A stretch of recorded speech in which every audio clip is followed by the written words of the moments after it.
Stuck his head in, he was hoping we'd do that, so I flipped it. Oh, all right. Well, we're up and running. Welcome, everybody. We're going to be continuing our budget hearings. We'll be starting with the auditor's office this morning. Great.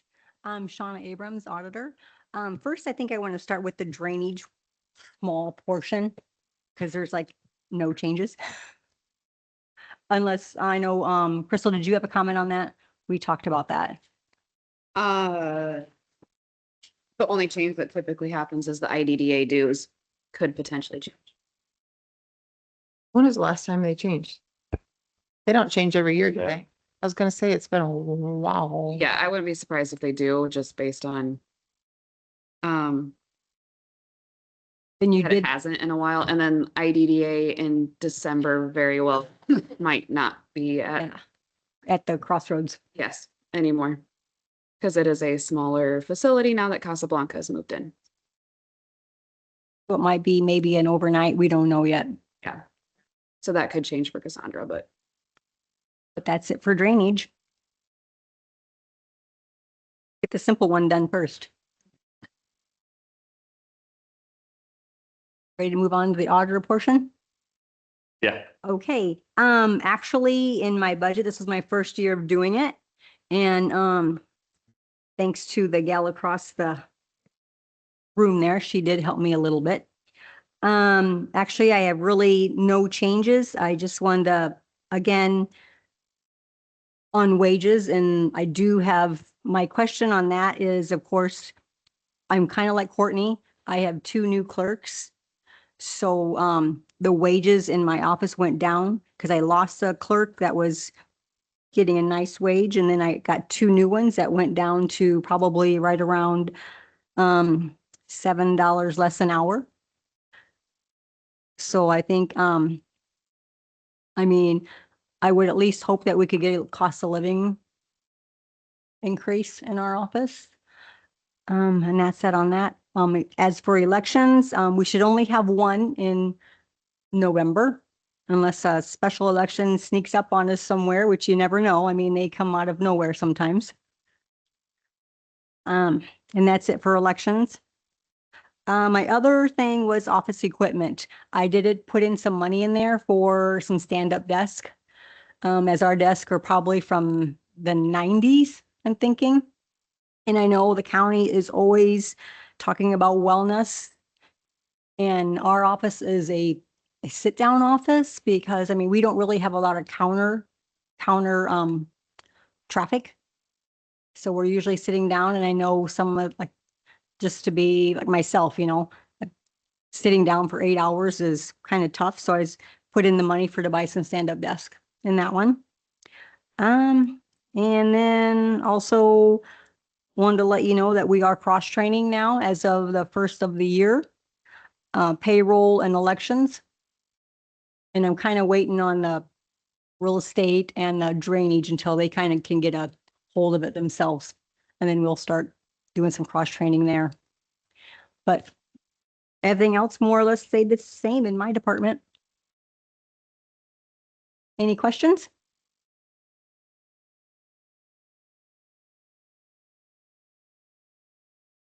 What?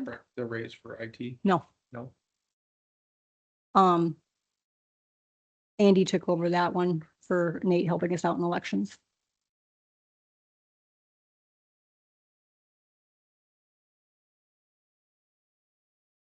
worksheets do reflect with the current wages of the gals in the office as well, based on a split between rural basic. They're split multiple ways over there between elections and everything. So I did do that. So your wages do show that. I think the only thing that might not show it is going to be the split of FICA and IPERS, but that should be pretty close, I would think.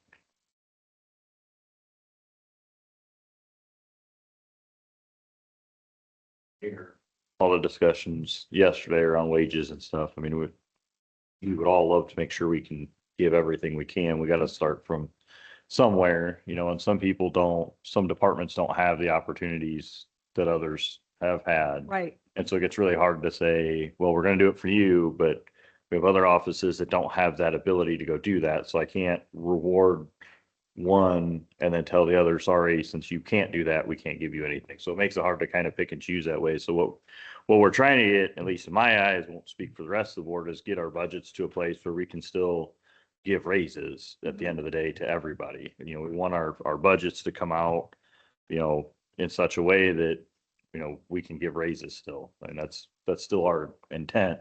But we don't want to come out and say, yep, you know, we can get people raises, and then all of a sudden we get our books back and, you know, get all the numbers all put together, and then it's not there anymore. Now it, you know, what went from, hey, we're trying to save something, is we're going to be trying to cut a lot.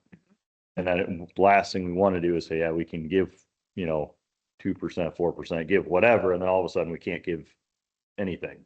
You know, I don't want to do Right. that. So, you know, we're just trying to, you know, we've got to get all of this pulled together. That's kind of what we try to do, is we want to get all of this pulled together to understand what our needs are. And then we can figure out what do we have left, you know, for everyone. Cause like we saw, you know, in yesterday's budget discussions, we have, you know, the IT department Right. doesn't bring in revenue. Did You know, I? So it's hard to say, well, I'm not gonna give those folks raises because they're not bringing in revenue. You know, but I'm gonna give another department that can bring in revenue raises. Right. So we gotta kind of walk that line and, you know, recognize that not all departments are built the same that way. So the intent is always, and like I said, this is just for me, like the intent is still to be able to give everybody cost of living wages at the end of the day.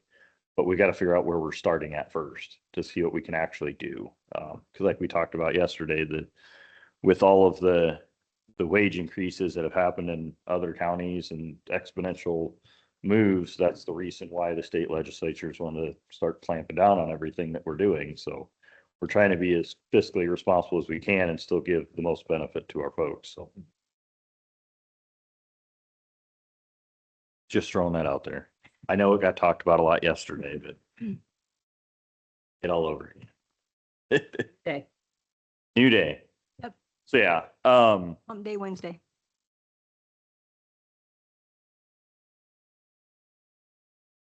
How is the election equipment holding up? Good. I mean, you know, it was my first year and I came right into the EMS selection. So that was quite a learning experience, which, I mean, they had a great turnout, which it was nice for me to learn. And then, you know, it was a very good learning experience for me. And I mean, so all our equipment is working well.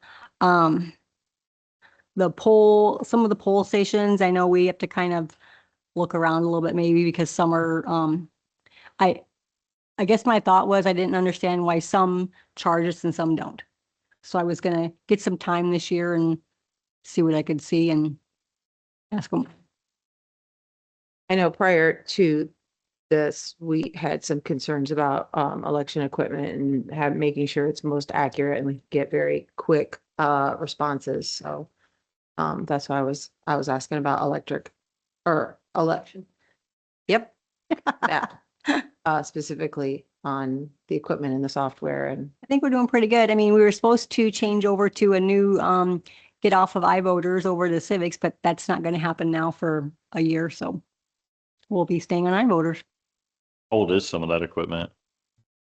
I'd be, The tablets are only maybe a couple of years old that the voters get checked in at. And then the freedom votes that they can vote are the handicap accessible that they can vote on and what the ballots go through. Maybe another year before that. They've all been replaced within the last 4 to 5 years. What's the average lifespan on some of that? Just kind of piggybacking off what she was talking Right. about, like how do we be forward thinking is, Definitely something to probably think about.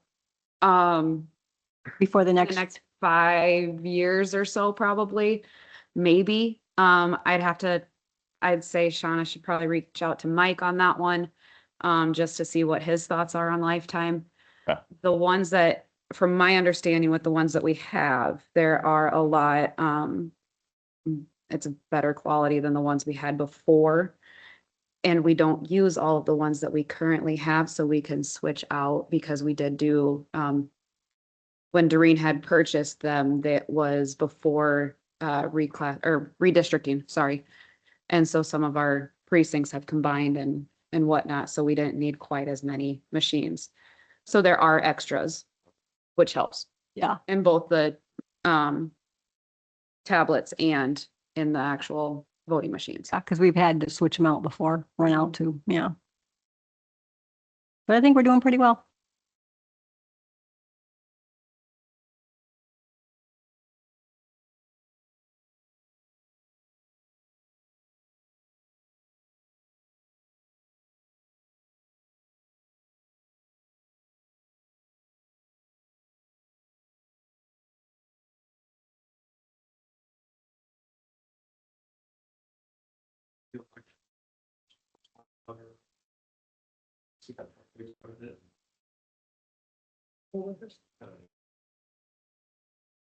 Fluctuates based on general election versus I midterm. mean, like we had that election, you know, in December. So I mean, that was only it was a small one, but still, we still had to have people. And if you know of anybody that would like to do it, let me know, because you know, them, they're getting older. I know like last March, we kind of had, was my first one, and we kind of had a hard time because some of the people were south.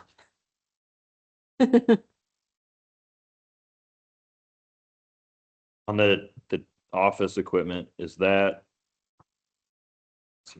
10,000 there? That Is was for the stand-up desk. is that for everybody then? Mhm. Nope, everybody. I had, I got a quote. And so, I mean, I'm sure that quote was probably back in, you know, a couple months ago, so I'm sure that probably went up a little bit. The quote back then was like 85. So I just put a little padding in there because of all the, everything's going up. And then, of course, engineering would, what's that? Ah. And of course, engineering said they'd put them together for us.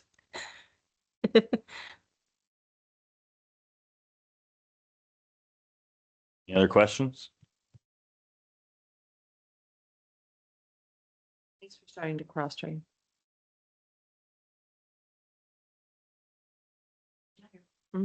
Well, you can use somebody cross trained and trained on real estate and drainage too, so that you can focus on your job duties. I mean, Cassandra was gone for what, for maternity leave, but I think she's doing well. Yeah, and she's picking right back up where she left off, so that's getting what I didn't do caught up, which is great. I was not gonna do the minute books while she was gone. She can do those. Yeah, that'll be important in case somebody's gone again, so we're not pulling Crystal away from what her job is. All right, anything else? Thank you very much. Betcha. Appreciate it. Close this one up. Next. Darren. Darn.